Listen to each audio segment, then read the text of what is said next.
Las opiniones, comentarios y juicios expresados en el programa que escucharás a continuación son responsabilidad del presentador y sus entrevistados, por lo que no representan la posición de la emisora de la Universidad CES, ni mucho menos de las organizaciones con las que ellos están vinculados.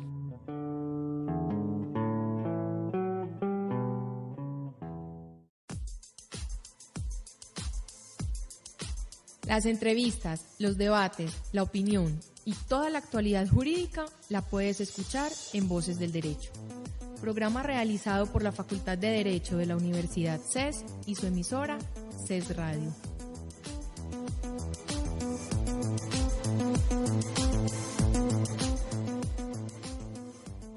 Cordial saludo a todos los oyentes que nos acompañan hoy en Voces del Derecho, proyecto realizado por la Facultad de Derecho de la Universidad CES, facultad que se encuentra en proceso de acreditación en alta calidad, así como por su emisora en internet CES Radio. Mi nombre es José David Arenas, docente de la universidad, y es un placer compartir este espacio con ustedes. En el programa presentaremos pensamientos y resultados de investigaciones sobre problemas jurídicos. Voces del Derecho se transmite todos los lunes a las 8 de la mañana por CES Radio y no sería viable su realización sin la valiosa ayuda de la Oficina de Proyección Corporativa de la universidad, por lo que agradecemos a Mariana Gutiérrez y a David Ben. Si desean escuchar este programa fuera de la hora indicada, ingresen a los archivos de audio que están alojados en la página de la emisora, radio.ces.edu.co. Recuerdo a todos nuestros oyentes que a través de las redes sociales pueden participar. En Facebook pueden buscarnos como CES Radio y en Twitter seguir la cuenta @CES_radio o participar con opiniones en la cuenta de los invitados. Las opiniones expresadas son enteramente personales de quienes aquí están presentes como invitados, así como el entrevistador, y no constituyen línea institucional de la Universidad CES o de las empresas a las que se encuentran vinculados. El día de hoy abordaremos como temática algunos aspectos sobre arbitraje internacional. Para ello tenemos como invitada a la doctora Sara Elena Agudelo Duque, quien es abogada de la Universidad de Antioquia, especialista en Derecho Procesal Civil de la Universidad Externado de Colombia, candidata especialista en Derecho al Trabajo y Seguridad Social de la Universidad Pontificia Bolivariana, abogada del Centro de Arbitraje de la Cámara de Comercio de Medellín para Antioquia, docente de cátedra de la materia Arbitraje Internacional en el pregrado de Derecho de la Universidad de Antioquia, coordinadora del Semillero de Derecho Comercial y Arbitraje perteneciente a la línea del Semillero en Investigación del Derecho Internacional Privado de la Universidad de Antioquia y miembro de COLIAP. Igualmente contamos como coentrevistadora al futuro doctor Daniel Alejandro Duque Martínez, estudiante actual de la Facultad de Derecho de la Universidad CES. Doctora Sara, bienvenida, y Daniel, bienvenido. Muchas gracias, José, por la invitación, y a Daniel también por la invitación al programa. Muchas gracias, José, por la invitación. Bueno, como es un tema tan oceánico, pues hablar de arbitraje internacional, la doctora pues de hecho es catedrática en arbitraje internacional. No podríamos en una hora, digámoslo, agotar todos los temas, pero sí queremos tener una aproximación a algunos problemas del arbitraje internacional. Para ello vamos a iniciar entonces con la primera pregunta que elabora Daniel. Hola, muchas gracias. Me gustaría preguntarte cuál es la diferencia entre arbitraje nacional y internacional. Bueno, pues como decía José, es un tema muy amplio, ¿cierto? Y antes de abordar las diferencias, que pues son bastantes, me gustaría hacer una diferenciación entre, pues cuando hablamos de arbitraje internacional, debemos pensar que hay diferentes formas de ver el arbitraje internacional. Una de ellas es desde la forma como se encuentra regulado en nuestro estado el arbitraje internacional, que es a través de la Ley 1563 de 2012. Otra de las formas de mirar el arbitraje internacional es a través de la ley modelo de UNCITRAL o de la NUTMI sobre arbitraje internacional, que digamos que es la que actualmente establece las pautas para que los diferentes estados se acojan a esta ley en sus prácticas de arbitraje internacional, ¿cierto? Es una ley modelo, no es susceptible de ratificarse, sino que lo que presenta son unas pautas sobre cómo funciona la práctica del arbitraje internacional para que los estados adapten sus leyes. Lo que sucedió con la ley 1563, que en materia de arbitraje internacional es muy similar a lo que establece. Y finalmente,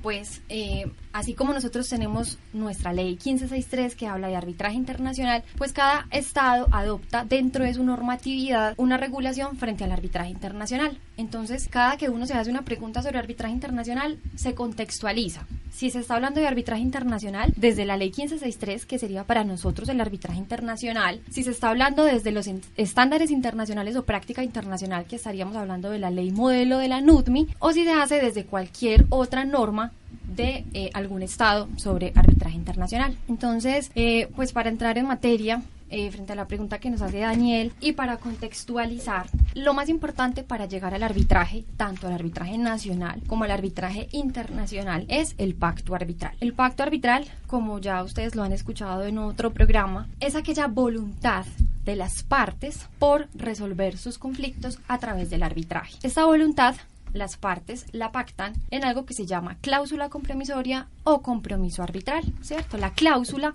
es aquella que se pacta previo al surgimiento del conflicto y es, digámoslo así, la forma más usual de llegar al arbitraje a través de la cláusula compromisoria. Bueno, entonces, pues como les decía, pues tanto en arbitraje nacional como internacional hablamos del pacto arbitral, que es, por decirlo así, como lo llaman los diversos doctrinantes, la piedra angular del arbitraje. Si no hay pacto arbitral, no es posible llegar al arbitraje. Entonces acá, de entrada, pues ya podríamos hablar de una diferencia con el arbitraje nacional y es el tema relativo al pacto arbitral presunto o ficto, que se encuentra dispuesto en la Ley 1563 de 2012, que regula el arbitraje nacional. Entonces, ¿en qué consiste esto? El parágrafo del artículo 3 de la Ley 1563 de 2012 establece que si una de las partes invoca la existencia de una cláusula compromisoria o del pacto arbitral y la otra parte no niega la existencia, se entiende probada entonces el pacto arbitral, ¿cierto? Esto lo trae la Ley 1563 de 2012 y entonces lo que hace es, digamos que poner de presente que el pacto no solamente debe constar por escrito, sino que adicionalmente simplemente se puede probar con el silencio de las partes. Entonces, esta es una diferencia con respecto al arbitraje internacional, que el arbitraje el pacto arbitral en esta forma de arbitraje, pues nunca se entiende presunto, siempre debe estar expreso, ¿cierto? Esa es como la primera diferencia que me gustaría hacer. Ya entrando pues como a otros elementos no tan esenciales como lo es el pacto arbitral, vemos que en materia de arbitraje nacional en nuestro estado existe el amparo de pobreza dentro de los procesos. Sabemos que el arbitraje pues es un mecanismo para resolver conflictos que es oneroso en su naturaleza, oneroso en el sentido de que para acudir a él pues tenemos que pagar, ¿cierto? Pero en materia de arbitraje nacional se encuentra regulado el amparo de pobreza haciendo remisión al Código General del Proceso, mientras que en arbitraje internacional pues obviamente esta es una figura ajena y siempre se debe pagar para llevar a cabo un arbitraje internacional. Frente al tema de, pues hablando justamente de lo relativo a costos del arbitraje, pues tenemos que los honorarios se pagan de forma distinta.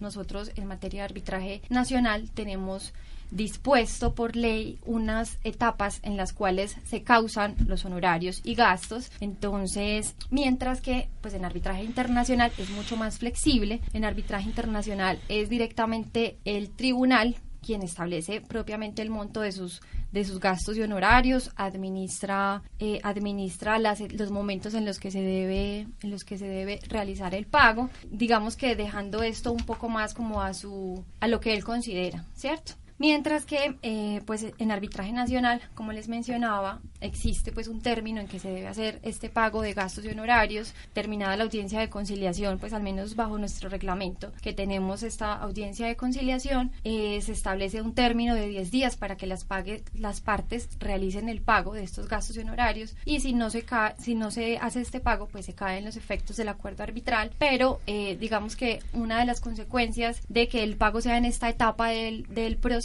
es que pues el tribunal ya ha tenido que desplegar todas unas funciones desde que se constituye hasta el momento en que espera que las partes paguen o no. Bueno, por el tema de cantidad de honorarios también encontramos allí una diferencia. Bajo el reglamento pues está unas tarifas dependiendo de la cuantía, las cuales son diferentes si estamos ante un arbitraje nacional y un arbitraje internacional. Una diferencia importante en materia de arbitraje internacional y nacional, hablando de la ley 1563, es decir, la forma como nosotros concebimos el arbitraje, y que esta justamente pues también se ve replicada en otras leyes y en la ley modelo, es la calidad de los árbitros y de los representantes de las partes de los procesos. En cuanto a la calidad de árbitros, encontramos que el arbitraje nacional por ley establece unos requisitos para los árbitros. ¿cierto? Entonces, pues estos son, digamos que en términos generales, cumplir con los requisitos para ser magistrado de Tribunal Superior de Distrito Judicial, además de que debe ser colombiano,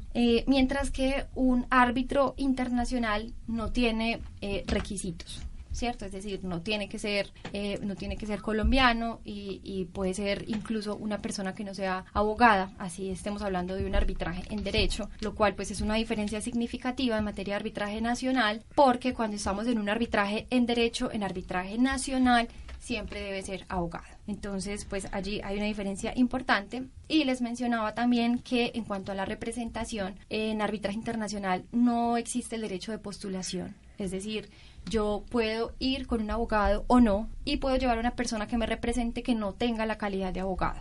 Entonces puede ir la parte, no tiene que asistir con su abogado, puede acudir con otra persona que lo represente con cualquier otra calidad. Una diferencia súper importante entre arbitraje nacional y arbitraje internacional, lo cual pues es impensable, digámoslo así, para el arbitraje nacional, es la posibilidad que tienen las partes de pactar las normas aplicables al fondo de la controversia, ¿cierto? Tanto en arbitraje nacional como en arbitraje internacional, las partes tienen la posibilidad de pactar las normas aplicables al procedimiento. Pues en arbitraje nacional esto es un poco más restringido que en arbitraje internacional por el tema del debido proceso y que se asimila mucho un proceso arbitral a un proceso judicial. Pero en arbitraje internacional pues es un poco más de libertad para las partes y, como les decía, en lo que tiene que ver con normas aplicables al fondo, las partes pueden hacer pactos frente a ello. Entonces pueden someterse incluso a la aplicación de principios generales, por ejemplo, a los principios UNIDROIT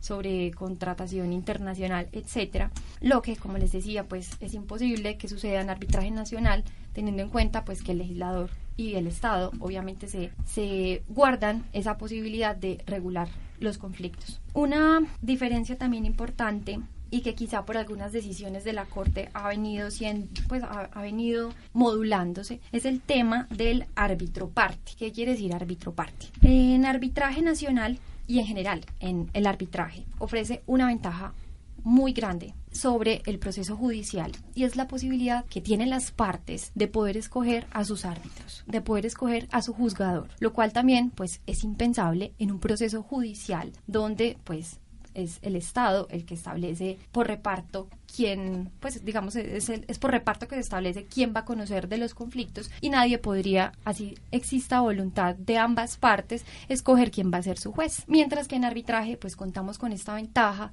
porque pues justamente las partes pueden conocer abogados que tengan experiencia en el tema, que sean reconocidos éticamente y que las partes pues saben que su conflicto va a ser conocido, va a ser resuelto por una persona que sabe del tema, ¿cierto? Entonces, les comentaba que la diferencia que existe con arbitraje internacional en esta materia es que en arbitraje nacional solo es posible que las partes escojan de mutuo acuerdo a su árbitro, pues además de otras formas de designación, mientras que en el arbitraje internacional, además de que es posible que las partes escojan de mutuo acuerdo, una práctica recurrente es que cada una de las partes en conflicto escoja su árbitro. Por eso se llama árbitro parte, es decir, Daniel escoge su árbitro, yo escojo mi árbitro, y esos dos árbitros escogen al tercer árbitro, que sería el presidente, obviamente pues quien tendría una condición más neutral dentro del tribunal, ¿cierto? Entonces, esto, como les menciono, es una práctica muy frecuente en arbitraje internacional. Digamos que con ello lo que se piensa es que pues las partes, precisamente si ellas conocen de las calidades de una persona y se sienten seguras con esa persona allí en el tribunal, pues entonces va a ser una buena labor. Y además teniendo en cuenta que estará conformado ese tribunal por un árbitro nombrado por la otra parte, que entonces allí establece una suerte de equilibrio, y adicional habrá un tercero que guardará una mayor neutralidad. Entonces esto pues obviamente genera discusión, genera debate, porque pues justamente nuestro legislador, al no establecer esta modalidad de designación, lo que seguramente ha pensado es que si cada una de las partes tiene una representación dentro del tribunal, lo más probable es que ese árbitro nombrado por la parte vaya a parcializarse o a asumir la posición de quien lo nombró. Pero, como les digo, pues esto no es la visión que se tiene desde el arbitraje internacional. esto es algo, pues el hecho de que no esté en arbitraje nacional es precisamente como por guardar este asunto. Otra de las diferencias tiene que ver con establecer dentro del pacto arbitral, que ya dijimos que era esa voluntad de las partes y que se materializa en la cláusula, la posibilidad de acudir a otros mecanismos antes de llegar al arbitraje, ¿cierto? Entonces, tenemos una cláusula compromisoria dentro del contrato de compraventa que celebramos entre Daniel y yo. Y Daniel y yo queremos que antes de llegar a un arbitraje, primero tengamos una etapa de arreglo directo.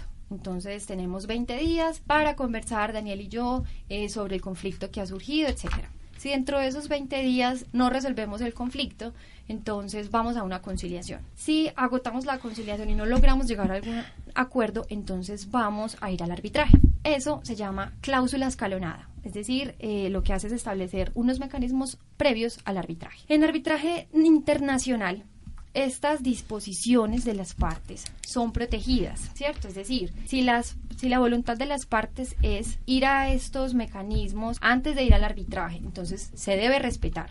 Debemos seguir la voluntad de las partes y por lo tanto, primero, ir al arreglo directo, segundo, ir a la conciliación y ahí sí podemos ir al arbitraje. Pero en arbitraje nacional, esta fórmula, digamos que pues no opera de forma similar porque el Código General del Proceso, nuestro legislador, a través del artículo 13 del Código General del Proceso, ha establecido que estas cláusulas se entienden por no escritas, toda vez que lo que hacen es establecer límites para las partes de acudir a un mecanismo que resuelva efectivamente el conflicto. Entonces, pues esta es una diferencia muy importante y como les menciono, pues en arbitraje internacional se tiene como una etapa muy valiosa, lo cual pues no es visto por ahora por nuestro legislador, porque lo que hace es permitir que las partes se acerquen antes de llegar a un arbitraje a través de otros mecanismos y que tal vez logren resolver sus conflictos antes de llegar al arbitraje. Otra forma, pues otra diferencia que tenemos con respecto al arbitraje nacional es que pues nuestro legislador en la ley 1563 de 2012 ha establecido algo que se llama arbitraje social y esto pues tiene que ver también, digamos, en parte con lo que hablábamos ahorita del tema de la onerosidad del arbitraje, pero onerosidad en el sentido de que es un mecanismo en el cual debemos pagar, es una justicia que implica que los árbitros deben recibir una remuneración y entonces el arbitraje social fue establecido en la ley 1563 de 2012 y lo que hace es establecer una carga para los centros de arbitraje y para los árbitros de llevar a cabo arbitrajes gratuitos. Pues esto tampoco existe en materia de arbitraje internacional, pues tampoco en nuestra ley y asimismo tampoco se encuentra que exista esta forma en algún otro reglamento, ¿cierto? Bueno. Antes de continuar con estas diferencias que están bastante interesantes y nutridas, de hecho pues pienso que hay bastante que cortar en este asunto, vamos a una pausa. En Voces del Derecho conocerás la actualidad jurídica con la visión profesional y especializada de expertos académicos. Por medio de entrevistas, debates y opinión, se abordan temas sociales en un lenguaje sencillo. Voces del Derecho, programa realizado por la Facultad de Derecho de la Universidad CES y su emisora CES Radio.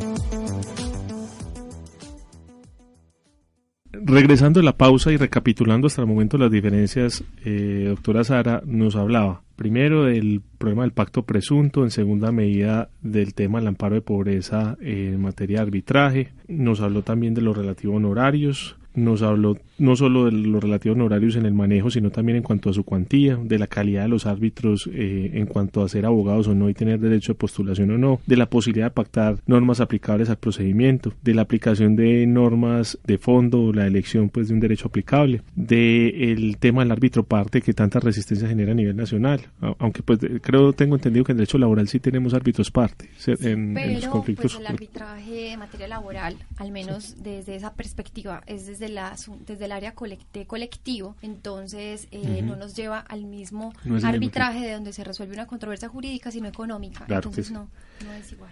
Y también está el tema de establecer dentro del pacto de la posibilidad de escalonar, lo que no es viable en el derecho interno conforme al artículo 13, como nos lo narraba. Y está el tema del arbitraje social. ¿Existe alguna otra diferencia, doctora?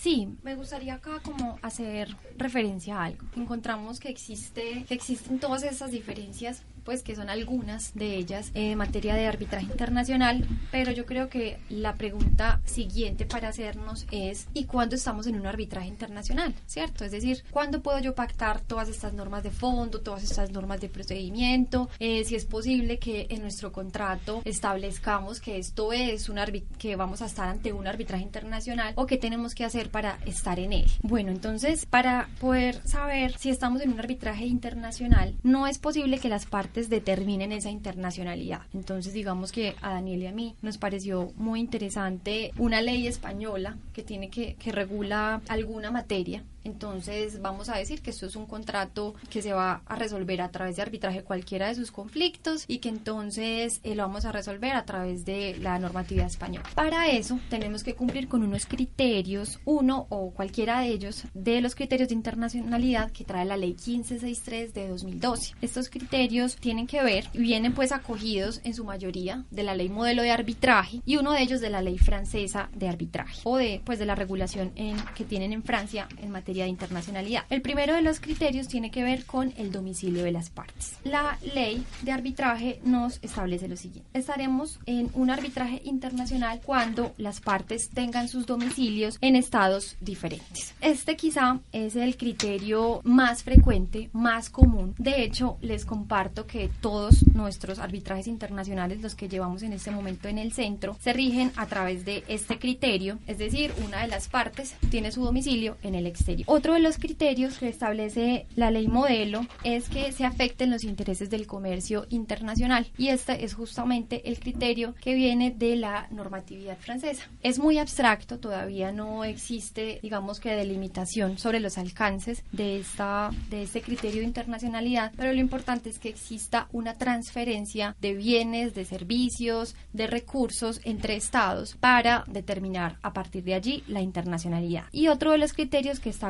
la ley 1563, son tres, es cuando el lugar del cumplimiento de las obligaciones sustancialmente se desarrolle en domicilio distinto al de tengan domicilios en lugares diferentes. Estos son, digamos que los tres criterios de internacionalidad para saber si estaríamos o no ante un arbitraje internacional. Les comentaba que nosotros pues en el centro de arbitraje tenemos una experiencia importante en materia de arbitraje internacional. En toda la historia de nuestro centro hemos tenido 13 casos de arbitraje internacional, 7 de ellos se encuentran en este momento activos y tenemos una particularidad con respecto a ello, y es que de esos casos que se encuentran activos, todos han sido presentados como arbitrajes nacionales excepto uno. ¿Qué quiere decir esto? Quiere decir que el demandante no ha visto o no se ha percatado de que se encuentra ante un arbitraje internacional, entonces lo ha presentado como arbitraje nacional, y en el transcurso del procedimiento, digamos, la parte convocada o la parte demandada se ha percatado y ha alegado la internacionalidad del arbitraje. Esto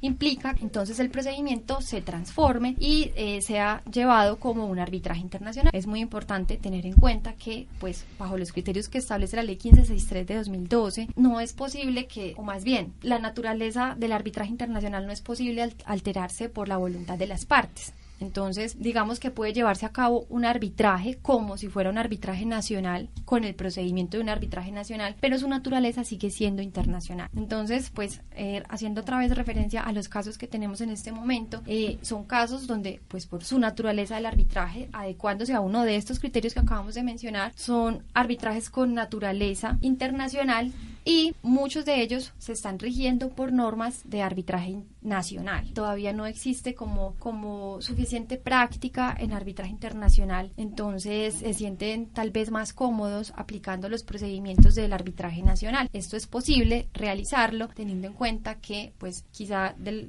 lo más importante para el arbitraje internacional es la voluntad de las partes, y tienen esa libertad. Hasta ese punto llega, que puedan llevar a cabo un arbitraje internacional como si fuera un arbitraje nacional. La discusión se ha presentado mucho en estos arbitrajes que llevamos llevamos frente al tema de sucursales. ¿Por qué? Porque existe el debate si las sucursales de sociedades extranjeras que deben constituir domicilio en Colombia para poder contratar de forma permanente generan domicilio para la parte, o si por el contrario lo único que hacen es establecer una suerte de lugar de funcionamiento. ¿Cómo se dice, doctor? Establecimiento de comercio. Si lo que hacen es generar un establecimiento de comercio apenas, o si en efecto genera el domicilio, ¿cierto? Como uno de los atributos de la personalidad. Entonces, pues, las posiciones giran en que, precisamente al ser un establecimiento, la internacionalidad se mantiene, pues, la matriz es internacional, entonces sería un arbitraje internacional, mientras otras posiciones lo que hacen es decir que, precisamente, el legislador establece que se debe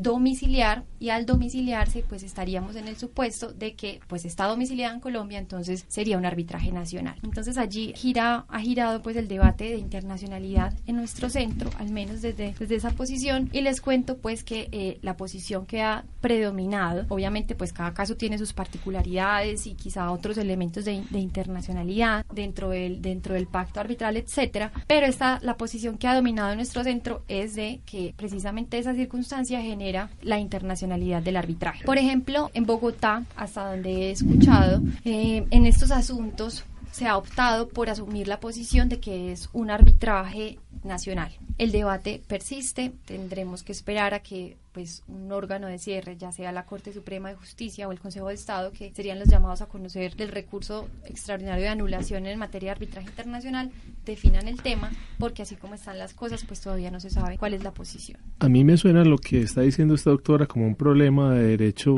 internacional privado, en cuanto a que si uno determina que un arbitraje que en apariencia o engañosamente parecía nacional es internacional, surge también una playa de posibilidades, y es como, por ejemplo, que las partes en cierta medida podrían determinar un derecho aplicable. Entonces sería relevante verificar si hay un derecho aplicable o no, un derecho sustancial determinado que regule el acto. Como usted bien lo dijo, está también la determinación del derecho procesal que va a regir el Tribunal de Arbitramiento, y que conlleva, me imagino que también por miedo, a que muchos opten más bien por la fórmula nacional, porque pues usted misma nos cuenta que 6 casos empezaron como nacionales de los 7 que actualmente están llevando, y me imagino que en esos casos preponderantemente tomaron la decisión entre abogados de llevarse por un arbitraje nacional y estar más a lo conocido que a lo desconocido. Y entonces ahí le voy a hablar de unas cosas que pasan en arbitraje internacional que quisiera que nos comentara, y es ese tema. A mí me ha tocado vivirlo no como árbitro sino como parte, ese miedo de jugar un partido en el que uno no sabe las reglas de juego del partido que se van construyendo mientras el partido se juega. En la experiencia, por ejemplo, del centro, que como de todos modos notamos, por supuesto, es preponderantemente arbitraje nacional, y hay unos arbitrajes internacionales que se han dado. En el arbitraje internacional, ¿qué tan problemático es para las partes y para laudar y para una decisión final y para la estabilidad o la no impugnación o no revocatoria de esa decisión vía una anulación, o que en el tribunal se estén cambiando las reglas de juego, o que las partes tengan esa posibilidad de selección? ¿Cuál es la actitud de las partes frente a eso? ¿Eso ha ofrecido problemas en el centro? ¿O por el contrario, el operario jurídico, digámoslo, se adapta al juego? Por ejemplo, en esos 13 arbitrajes que usted menciona de toda la historia del centro, los abogados han sido, me imagino, que colombianos, normalmente los abogados litigantes parte A, parte demandante, parte demandada, o ha aparecido de pronto algún caso de un operario internacional que haya actuado en esos 13 casos. Y de ahí, partiendo de esa descripción, pensar qué ha pasado con la actitud de ellos. ¿Ha sido fácil? ¿En esos 13 casos ha habido problemas de anulaciones o discusiones sobre la validez del laudo o del procedimiento como fue planteado o pactado? Bueno, pues el doctor José ha tocado pues un elemento muy importante, porque pues entonces uno piensa, bueno, ¿cuáles son las consecuencias de determinar que este arbitraje sea nacional o sea internacional? Además de lo que hemos hablado. Entonces, esto implicaría pues que las partes puedan pactar normas del fondo, implicaría entonces que al momento de que se fijen los honorarios, o pues al momento de determinar cuáles van a ser los honorarios, pues sean quizá más altos, aunque frente a eso les comento que en los tribunales que hemos llevado, los árbitros han optado por aplicar normas también de, pues aplicar las tarifas de arbitraje nacional. Entonces, bueno, frente al tema de los costos. Claro que como opción, o sea, perfectamente pueden haber pactado una tarifa distinta. Siempre existe la libertad de que las partes establezcan, ya sea o con el mismo tribunal, cuál va a ser la tarifa que se aplique, ¿cierto? Por reglamento está dispuesta, pero existe esta posibilidad de pactar en contrario. El tema del juez de anulación, cuando estamos en un arbitraje internacional, en materia del recurso extraordinario de anulación, el juez es la Corte Suprema de Justicia, mientras que si el arbitraje es nacional, el juez de anulación es el Tribunal Superior de Distrito Judicial. Esto implica también que, digamos que si se hizo un nombramiento por sorteo y estamos en un arbitraje internacional, existen listas de árbitros internacionales y listas de árbitros nacionales en las diferentes especialidades que manejamos. Entonces también uno entra a pensar, bueno, entonces debió haberse hecho un sorteo de una lista distinta, etcétera. En los casos que llevamos, afortunadamente, pues todos han sido nombrados de mutuo acuerdo, lo cual implica que así la naturaleza del arbitraje sea internacional, pues no se ha hecho una indebida selección, ¿cierto? El tema de la secretaría también implica una diferencia. En el arbitraje nacional existe una figura que establece propiamente la ley, que es la del secretario, mientras que en arbitraje internacional no está regulada esta materia por reglamento ni en el estatuto arbitral. Entonces también entra la discusión cómo se maneja el tema de la secretaría. Por ejemplo, como se ha manejado en el centro es que se ha puesto a consideración de las partes si desean que se nombre secretario para el caso y pues en estos casos las partes han debido asumir los costos de los secretarios. Por ejemplo, en instituciones internacionales, estos costos de la secretaría son asumidas propiamente por el tribunal arbitral, entonces allí también se encuentra pues como alguna diferencia. Frente al tema de la renuncia al recurso de anulación, también es importante porque si estamos en un arbitraje nacional, no es posible que las partes renuncien al recurso de anulación, pero si estamos en un arbitraje internacional, es posible, de acuerdo con el estatuto arbitral, que las partes lleguen a renunciar al recurso de anulación, incluso la posibilidad de motivar el laudo arbitral cuando las partes no están domiciliadas propiamente en Colombia, sino que tienen sus domicilios en estados distintos. Entonces también sería súper importante saber si estamos en un arbitraje nacional o internacional, porque pues renunciar al recurso, no pudiendo hacerlo, pues, o al revés, pues traería consecuencias. Y además porque, pues, cuando en un arbitraje internacional el tribunal hace todo el análisis del caso, pues él siempre tiene, digamos que, de presente que su laudo arbitral, pues, lo más probable es que se vaya a ejecutar en distintos estados, ¿cierto? Lo cual, pues, puede pasar, pero no es lo que siempre tiene presente un tribunal nacional, ¿cierto? Un tribunal que esté conociendo de un arbitraje nacional. Entonces, ahora sí, pues ya habiendo dicho la relevancia de esto, encontramos que la experiencia que hemos llevado en el centro es que, como les mencionaba también, lo normal es que se han regido por normas de arbitraje nacional, por este tema de la experiencia, de saber qué sigue, también, como decía José, de, digámoslo, de temor, ¿cierto? En arbitraje internacional existe demasiada libertad para las partes. O lo que llaman los psicólogos, las anclas o los puntos de Schelling. De pronto uno a veces busca esos puntos referenciales cuando no tiene nada y de pronto el árbitro internacional y las partes en ese juego, pues si tiene un punto de referencia que son las normas nacionales, cierta medida se acoge más fácil a eso, es un punto más fácil de encuentro. Yo creo que a veces ni siquiera se piensa de forma estratégica que debería pensarse, porque el derecho aplicable, tanto para lo procesal como lo sustancial, son una selección estratégica. El derecho aplicable puede afectar un resultado, por ejemplo, para el que es parte. Pero es algo muy difícil de ver con la complejidad de un caso, tener que abordar ese análisis en ese momento, y yo creo que eso es una conjetura, por supuesto, pero es lo que puede llevar a las partes a hacer eso. Y sígame contando, doctora, me estaba diciendo sí, que... Entonces, mencionaba que existe, pues en primer lugar, digamos que he notado que cuando las partes, pues que ha sido difícil de pronto para las partes lograr como acuerdos frente al procedimiento, y adicional también es posible que exista cierto temor a que quede mucho a la discrecionalidad del árbitro. En materia de arbitraje internacional, el árbitro tiene, digamos que, muchos poderes con respecto a los, por ejemplo, si las partes pues no establecen propiamente o no regulan, entonces él entra propiamente a regular como él lo considere más adecuado. Entonces, pues obviamente eso también genera mucha incertidumbre para las partes, saber qué decisión o frente al procedimiento, por ejemplo, va a tomar el árbitro, ¿cierto? Entonces, pues esta ha sido la experiencia, pero en realidad, digamos que se desaprovecha de esta forma la posibilidad que establece el arbitraje internacional de hacer un procedimiento mucho más acorde a las necesidades de las partes, mucho más tranquilo, no tan ligado a un procedimiento de arbitraje nacional que es tan similar o tan estricto como un proceso judicial en muchas ocasiones. Bueno, me disculpa, doctora, vamos a una pausa. En Voces del Derecho conocerás la actualidad jurídica con la visión profesional y especializada de expertos académicos. Por medio de entrevistas, debates y opinión, se abordan temas sociales en un lenguaje sencillo. Voces del Derecho, programa realizado por la Facultad de Derecho de la Universidad CES y su emisora CES Radio.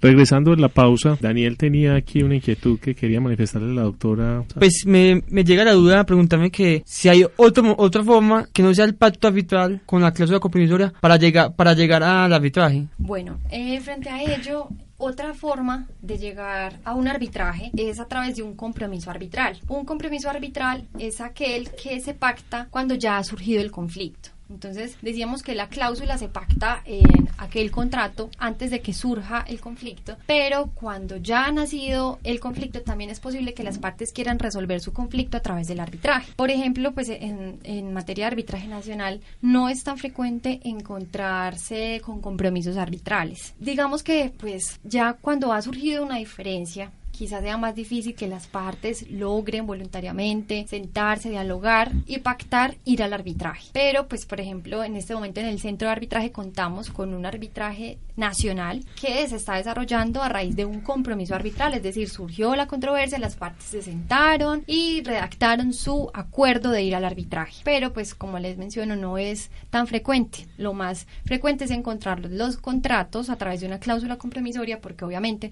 pues, cuando las partes están en términos muy amigables, están celebrando un contrato, pues digamos que tienen como todas esas consideraciones antes, pues para resolver sus conflictos de otra forma distinta a la justicia ordinaria. Bueno, se nos acabó el tiempo. Vamos a cerrar con una pregunta que siempre le hacemos a los invitados y es, doctora Sara, ¿qué entiende usted por derecho? Pues derecho es, digamos que es aquella forma de regular o controlar la conducta humana, aquel conjunto de normas que pues el Estado diseña y establece para controlar los comportamientos. Bueno, ¿y qué condiciones debe tener un operario del derecho? ¿Qué condiciones? Por ejemplo, una persona que opera en el derecho, como usted lo ha definido, ¿qué condiciones o qué facultades o habilidades o aptitudes debe tener? Pues obviamente debe ser una persona que conozca de precisamente de la regulación de estas conductas, es decir, que conozca la ley, y adicional, pues para la práctica del derecho, pues representando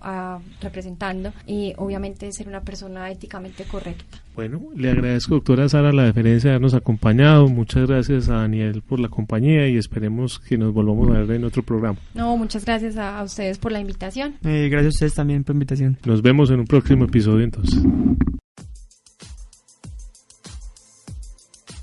Las entrevistas, los debates, la opinión y toda la actualidad jurídica la puedes escuchar en Voces del Derecho. Programa realizado por la Facultad de Derecho de la Universidad CES y su emisora CES Radio.